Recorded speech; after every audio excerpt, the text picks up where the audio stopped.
Some children are not shouted at. They are simply not seen. No one tells you that this kind of absence can follow a person for years, quiet as dust, settling into the way they apologize, the way they wait to be chosen, the way they confuse being useful with being loved. An unloved child does not always grow into obvious pain. Sometimes they grow into competence, into sensitivity, into a careful, almost beautiful ability to read every room and ask for very little.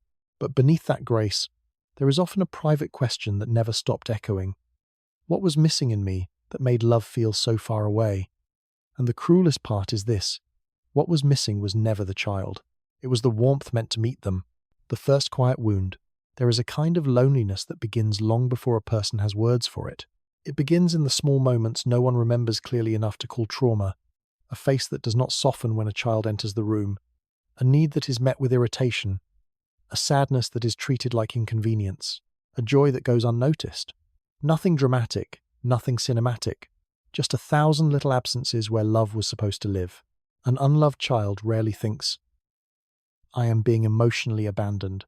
A child thinks something much simpler, much more devastating. "This must be what love feels like." Or worse, "This must be what I deserve." That is how the first wound forms. Quietly. Not as a single event, but as an atmosphere. A climate of emotional winter. And children, being children, adapt to climates faster than they question them. They do not stand outside their homes and compare. They do not know another language for tenderness. They learn the weather of their family and call it normal. So they begin making meaning from absence. If affection is inconsistent, they become alert. If praise is conditional, they become careful. If comfort never comes, they become prematurely strong. If being needy causes distance, they stop needing out loud. From the outside, this can look like maturity. A child who is undemanding, helpful, well-behaved, independent beyond their years. But often that independence is not freedom. It is adaptation.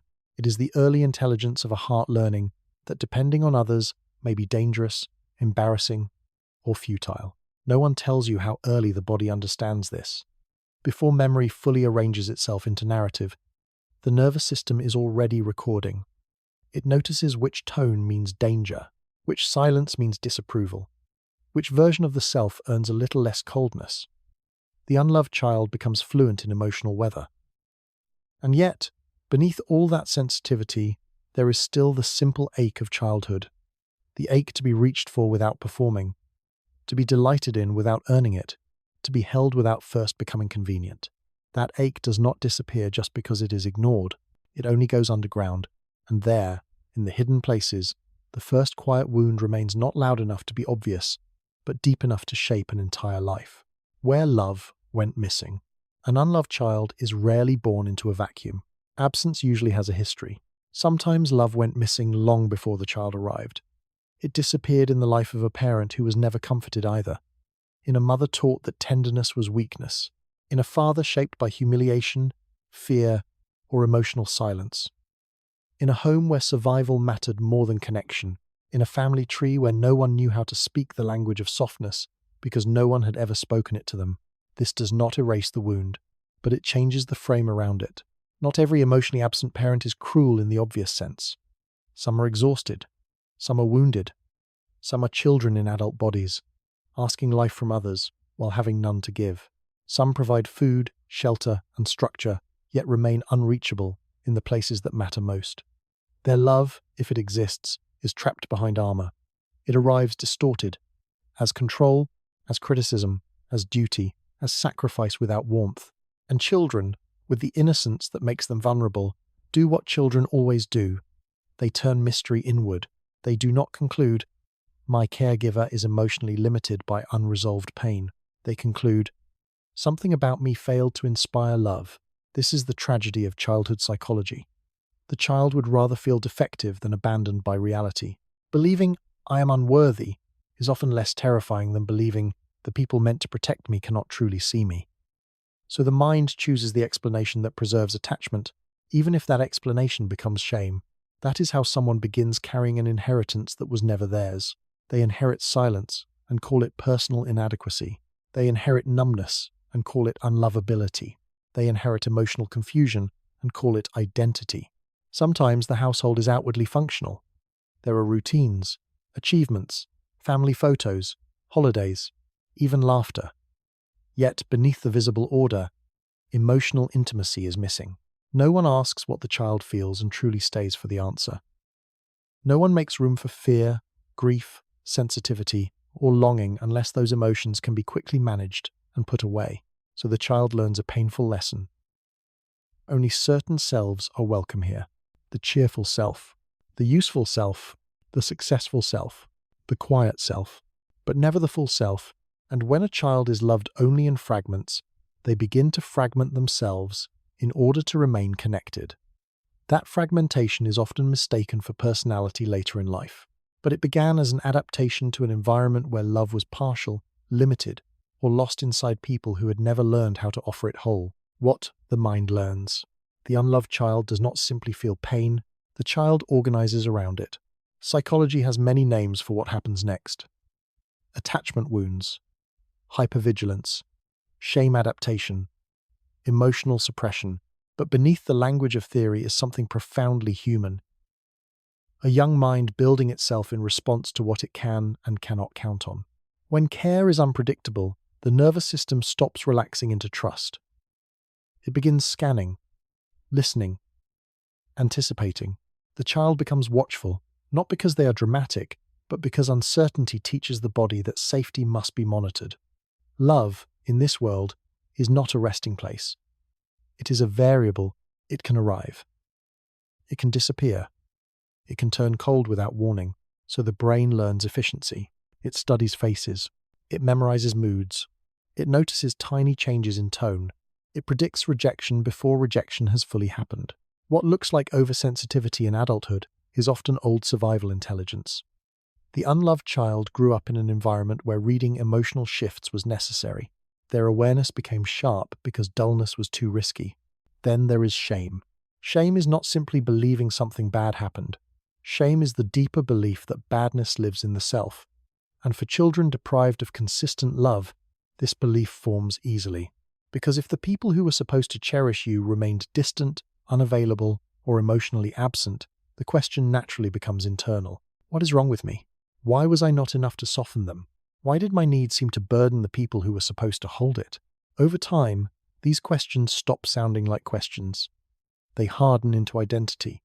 This is where perfectionism often begins, not in ambition, but in longing. If being lovable did not come naturally, perhaps it can be earned. Through excellence, through obedience, through beauty, through achievement, through becoming so undemanding, so impressive, so emotionally manageable, that abandonment will finally lose interest. Others go in the opposite direction. They detach. They stop expecting tenderness, because expectation itself becomes painful.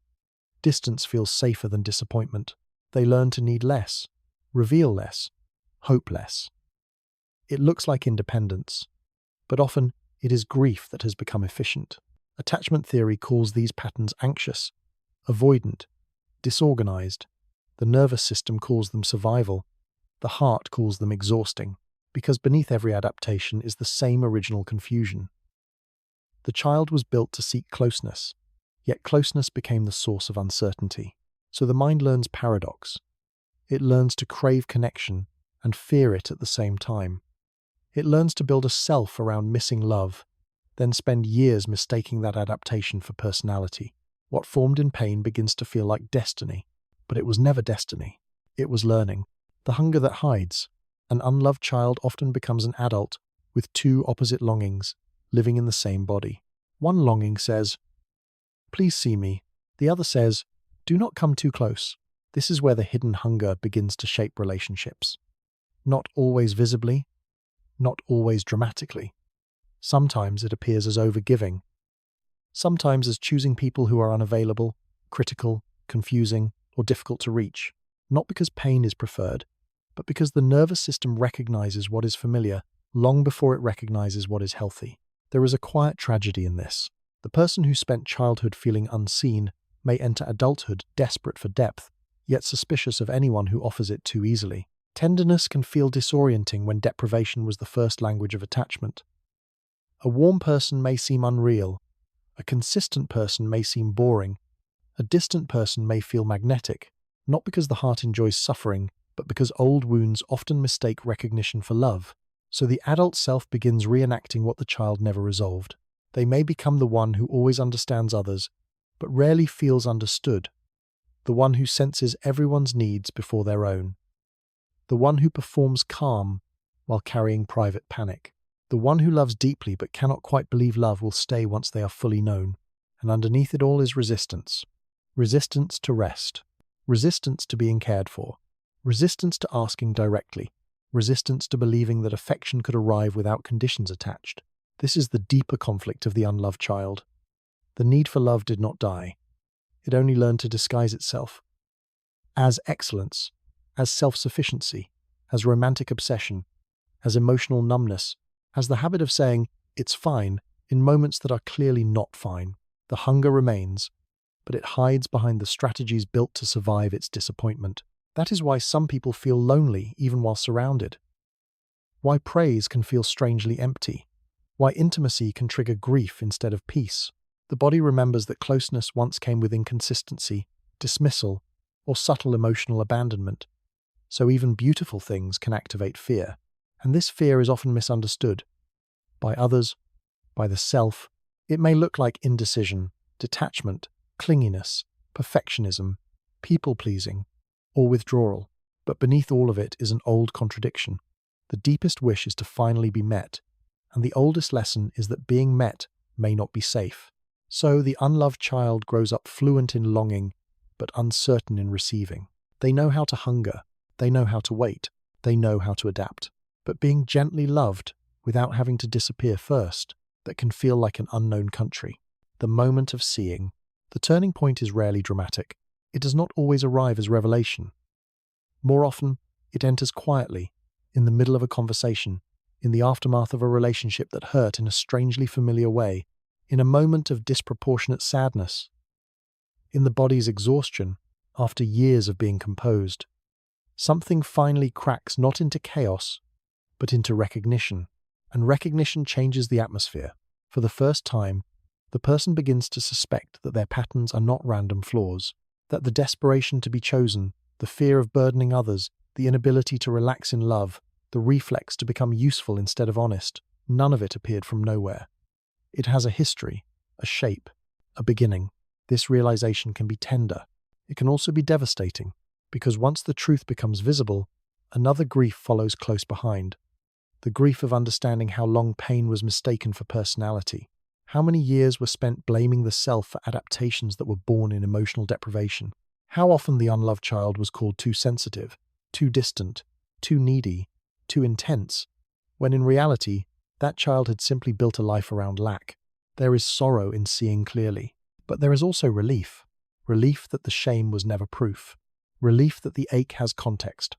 Relief that what felt uniquely broken is often profoundly understandable. This is the beginning of a different inner voice. Not instantly kind, not permanently transformed, but less cruel, less convinced that every wound is evidence of defect. The person begins to look backward, not to romanticize pain, but to tell the truth about it.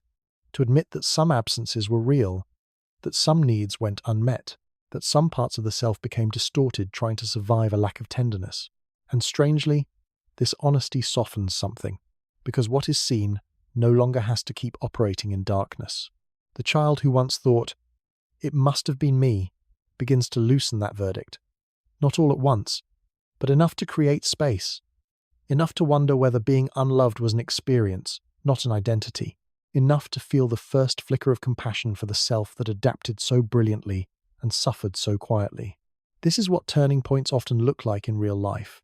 Not fireworks, not instant freedom, just a slower, truer sentence entering the mind. This pain belongs to a story, and the story did not begin with my worth. That realization does not erase the wound, but it changes who gets blamed for it.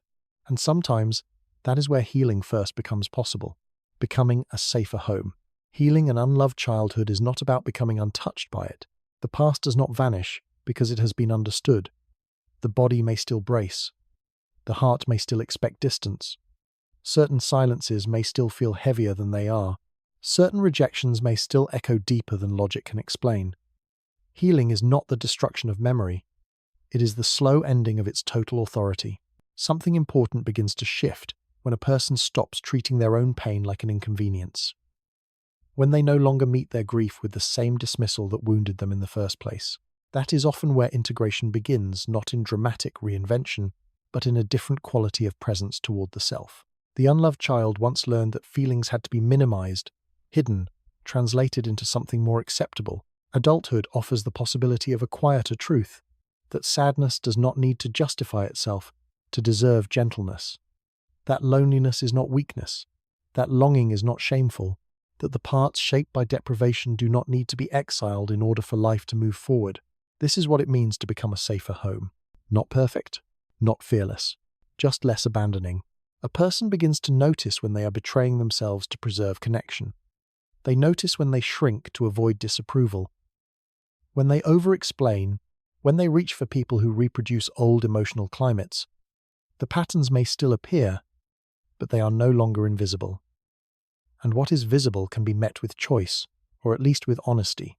There is also mourning here. Mourning for the childhood that should have been warmer, for the version of the self that had to grow around absence, for all the years spent chasing crumbs and calling it love. This mourning matters because healing is not only about gaining something new, it is also about grieving what never arrived. Without that grief, people often remain trapped in repetition, unconsciously trying to force the past to end differently through present relationships. But when the loss is faced, even partially, something untangles. The heart stops demanding that the world retroactively repair what was missing at the beginning. And in that space, a softer life becomes possible. Not a life without triggers, not a life beyond sorrow, but a life where old pain is no longer the only architect. The unloved child is still there. But now, perhaps, they are no longer alone inside the person who carries them. The child still listening. Somewhere inside every adult who was not loved well, there is still a child listening for footsteps, listening for tone, for approval, for signs of withdrawal, for the sound of being welcomed. That child does not vanish with age. Time does not automatically heal what tenderness never touched. The years may add competence, intelligence, relationships, accomplishments, even beauty, but somewhere beneath all that, there may remain a small and watchful part still asking the oldest question, am I finally safe enough to be fully here? This is the quiet truth no one tells you. Being an unloved child can shape the texture of a life in invisible ways.